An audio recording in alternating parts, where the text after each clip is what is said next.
Bonjour à tous, dans cette vidéo nous allons parler de l'environnement physique. Alors dans l'environnement physique on sous-entend les bâtiments et les salles qui sont dans notre établissement, et pour ce faire on va aller sur le menu bâtiments et salles. J'ai cliqué sur bâtiments et salles. Alors je vais voir deux sous-menus plutôt. Un premier sous-menu bâtiment et un second sous-menu salle de classe. Donc on va commencer par configurer les bâtiments. Alors dans Planète il y a une certaine logique pour ce qui est de l'ajout des informations. Il y aura toujours un bouton ajouter ou nouveau en haut à gauche de l'écran principal, de la page principale.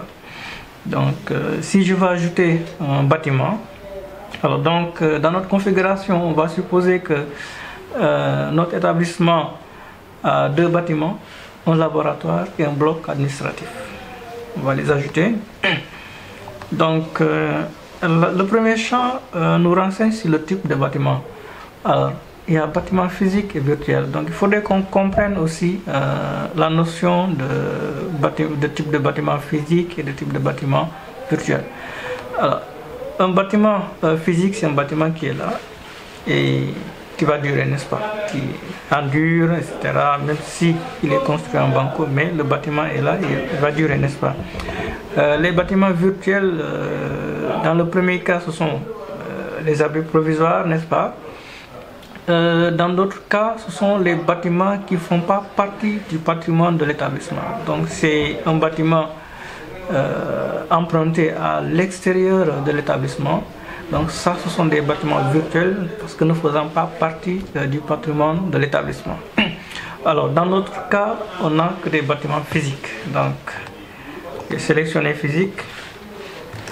Je vais choisir de nommer mes bâtiments bâtiment AB, n'est-ce pas. Donc je crée le bâtiment A. Ensuite les informations relatives à la longitude et à la latitude ne sont pas obligatoires. Si je dispose de ces informations là, je pourrais les renseigner, sinon ce ne sont pas des informations obligatoires. J'enregistre le bâtiment A. Je fais faire pareil pour le bâtiment B. Bâtiment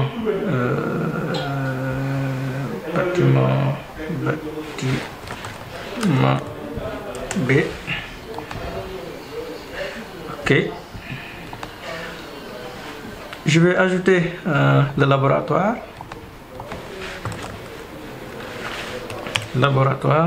Et enfin je vais ajouter le bloc administratif.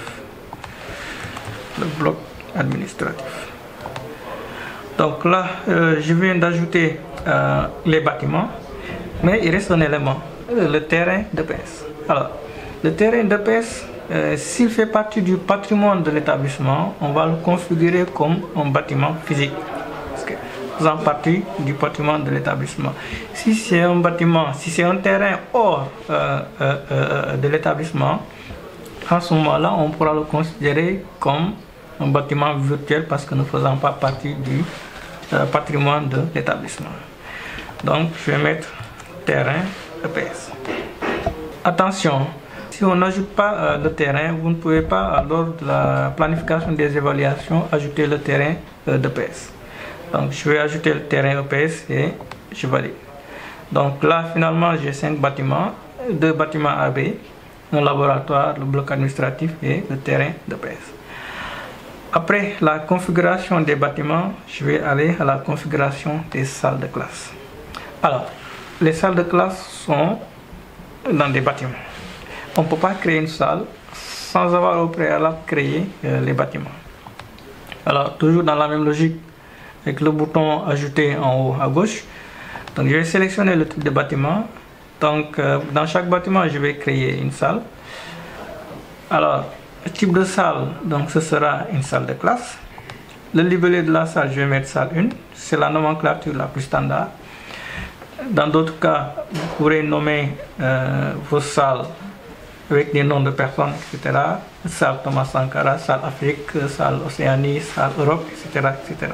Donc la nomenclature est libre à ce niveau. C'est la première salle pour le bâtiment A. La seconde salle, salle B dans le bâtiment, salle 2 dans le bâtiment B. Donc salle 2. J'ajoute. Le troisième bâtiment dans le laboratoire, donc je vais mettre laboratoire. Donc je vais mettre labo SVT. Alors, si vous regardez un peu, il y a d'autres informations qui sont demandées, mais qui ne sont pas obligatoires. Si au moment du renseignement de la fiche, vous avez ces informations-là, vous pourrez les renseigner. Sinon, vous laissez tel quel. Alors, labo SVT, je vais ajouter. Ensuite, la dernière salle que je vais ajouter, toujours dans le laboratoire, je vais ajouter salle labo PC, bien SP, labo SP. Donc, j'ajoute. Et la dernière salle que je vais ajouter, il ne faut jamais oublier le terrain d'EPS. Alors, donc, ce sera un terrain d'EPS. Alors, je vais ajouter terrain EPS comme salle de classe. Donc, c'est une salle. Donc là, nous venons de terminer la configuration de l'environnement physique. Et qui dit environnement physique sous-entend bâtiment et salle. Donc vous pouvez à tout moment revenir sur la nomenclature en cliquant sur le bouton modifier ou supprimer si la salle n'existe plus. Supprimer, supposons que vous avez créé un bâtiment virtuel et qui n'est plus là, donc il suffit juste de venir dans bâtiment et supprimer le bâtiment. Donc là aussi il y a la possibilité de modifier et de supprimer. Merci d'avoir suivi cette vidéo.